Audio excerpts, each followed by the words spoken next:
Hi friends, today's video is going to be a movie analysis on Avatar 2, The Way of the Water. I love how I didn't look that up, I just kind of said it. um, so this movie only came out like a week ago and I went to watch it this past week, and there is so much to it that like just watching it I was like, look at this, look at this, look at this. I'm like, okay, I gotta make a video on it. And also I want to just start off the video by saying that um I'm part of a big issue that I'm going to talk about, being capitalism, and the fact that like this movie, while it's bringing attention, awareness, and importance, or showing the importance of indigeneity, I'm not sure if all the funds that go to the movie, all the profits, are really going to be distributed throughout indigenous populations around the world, especially the ones that they took inspiration from. Therefore, I would suggest looking for and supporting local and small indigenous organizations, as well as indigenous small businesses and indigenous lives, because indigeneity is not only a historical term that some people can trace their roots to. Indigeneity is going on today. It's people of indigenous are indigenous today in many places around the world, in many different communities. So it's just something I wanted to talk about. It's not just something from the past, it's something that is still very real today. And with that, let's get into the video. Okay.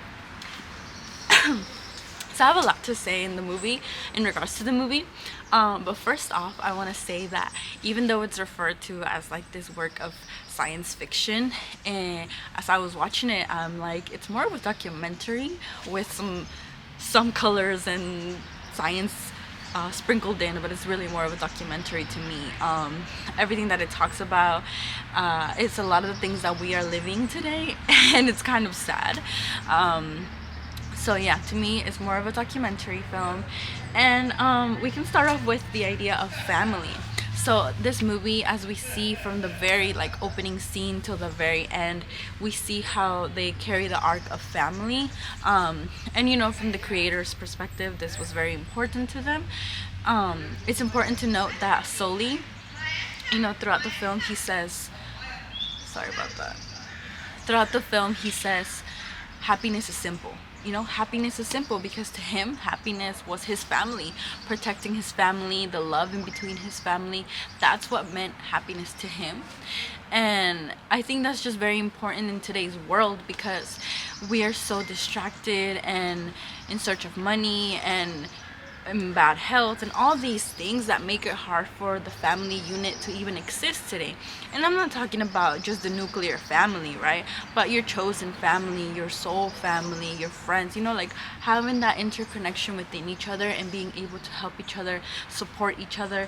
It's something that is so simple, yet it's so hard for us to reach, because again, we are so distracted by other responsibilities, by our mental health, by so many things.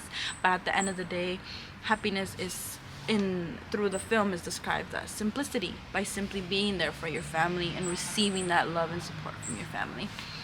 That's one thing that I really, that was strong throughout the film, because even in the end it said how that was their strongest thing, but also their weakness, the love that they had as a family, and that is ultimately what saved them at the end of the film.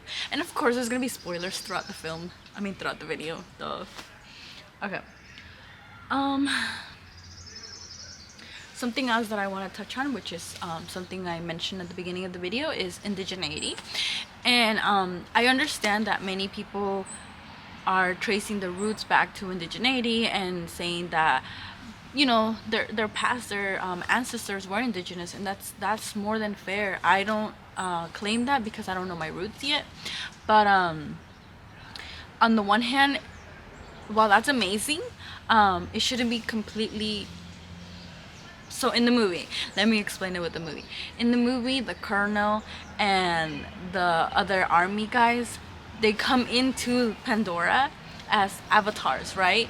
And we hear them say that they are dressed, or excuse me, they are in avatar bodies to be more easily received to the indigenous people, so that they won't stand out. And that to me is the same narrative going around right now, where everybody wants to claim indigeneity, and in doing so it's actually only going to hurt people, indigenous people today. Like I mentioned, there's still many tribes. They're not even that far away. Here in the United States, there are many Native American people. In Mexico, there are so many. And the idea that we're all indigenous as Mexicans, it erases the discrimination that indigenous people, and non-white looking people in Mexico, the discrimination that they have to go through. So I think the film describes it perfectly. When we put this blanket narrative that everyone is indigenous, it erases the actual struggles that indigenous people are facing today. The poverty, the detriment to their landscape, to the land, everything that is going on today is erased by that narrative. So just putting that out there. And with that, we can move on to the fact that this movie just shows all the cycles that we are in today. And it also makes me think of the movie Everything Happening All at Once, because it's all these cycles that happen in our history, that are happening today, and that may continue to happen. And so what I mean by this is, the sky people, they come in and you see the absolute mass destruction of Pandora. Just as soon as they land, the trees are burning, the landscape is ruined. And this is the exact same thing going on. Of course, the biggest one I can think of is the Amazon rainforest, right? Where to get these resources, to get the wood or to get the land for cattle, all these trees are cut down and the landscape is forever changed. And this is why I refer to it as a documentary, because while we are seeing this on a big screen and think they're going into some other planet, if we can say that, it's really something that's happening here on Earth, again, as we speak. And it's sad that capitalistic interests, they reign basically. And oftentimes holy places like the holy trees that they have in Avatar, many of their sacred things in the movie and in real life, they get torn apart and destructed due to capitalist interest. So I think that's just a huge thing that this movie touched upon.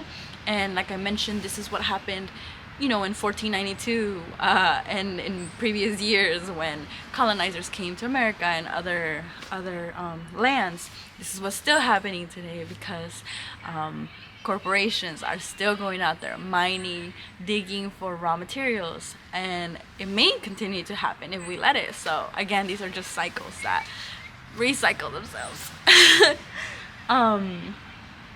Okay. Going back to a little bit of family that's demonstrated in the movie. You can have your own views, right? But for me, the way that the family, the mother and the father, what are their names? Sully and Neytiri.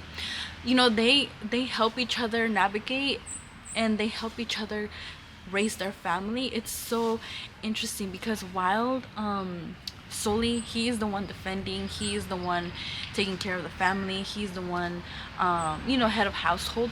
But at the same time, Neytiri is the one actually making all the decisions, and she is that goddess.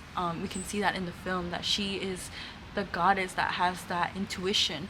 And I feel like that's true. Like, we can work together, the genders can work together, male and female, instead of against each other, in the sense that men, they're strong, they're fit, they have qualities that women don't, and women have qualities that men don't. But if we work together, whether, I mentioned this before, whether it be in business, relationships, or school, anything, I think it could be easier achieved when we work together rather than separate. And so, for example, like I mentioned, both Neytiri and Ronal, who is like the woman of the sea people, you can see how in touch they are with God. You can see that intuition where they are the decision makers. The man looks up to the woman and asks for her advice, and she's ultimately the one that makes the final decision, the one that lets Sully's family stay with the sea people. So, and translating that to real life, I think that's super important, and how it shows how we as women should realize that power that we hold within, be in touch with that intuition, and know that God speaks to us, and we have so much power as women. Of course, we all do.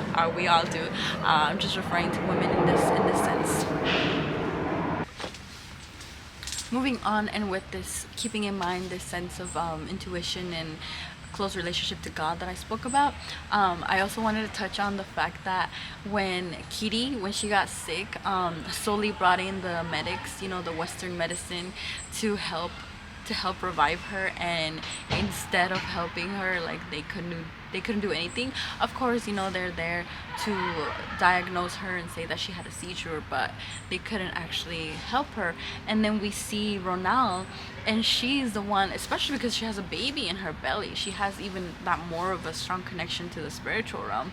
And through her own healing modalities, she brings Neri back to consciousness. And I think this is a lot, again, for today's society, where we often rely on Western medicine, and Western medicine has its place. The technologies, they help us diagnose things, but then we look at Eastern, or as alternative medicines, as alternative, instead of like going to them first, being that they are the natural remedies given to us by earth. And that goes for herbs, but that also goes for other healing modalities.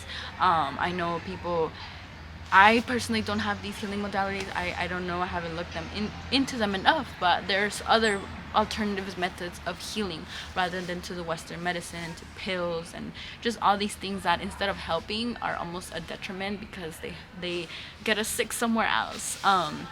So I thought that was really interesting, and I'm like, oh, that makes a lot of sense. Something else that I thought was interesting was when they were coming into Pandora, and they were saying, oh, well, we destroyed Earth, LOL, and now we need a new place for humanity. And in my head, I'm like, but isn't humanity already dead?